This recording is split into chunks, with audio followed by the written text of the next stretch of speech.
Salom obunachilarim, sizlar bilan Sapsiyu biz UZB Sapsiyu bugun sizlar bilan mana shu zonada o'ynab ko'ramiz. Juda yaxshi zona, menga yoqadi.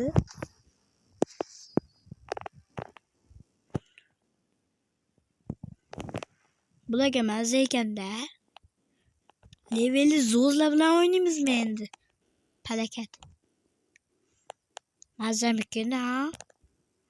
Hangi ikkita saldagi 3 2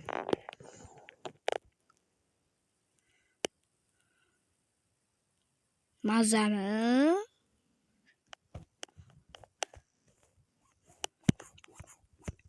Obunachilar, video boshlanishidan oldin sizlar bilan men Sapsiyu biz poddeşka bilan like bosib qo'yaylik. Hattoki poddeşka bilan obuna dedim. Poddeşka nima degan tushunmasizlar. Obuna degani obuna bilan like bosib qo'yaylik.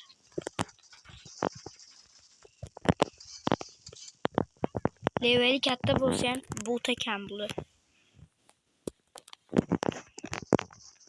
Obunachilar ko'ryapsizlar qanaqa bo'tligini. Daddala bo't bular. Ko'ryapsizlar. Bular bo'tni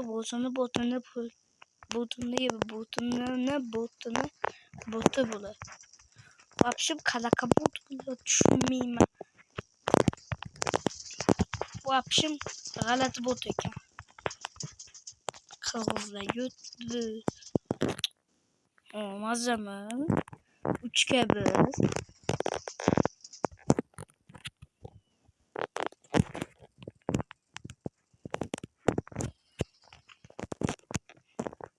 Молодцы, молодцы.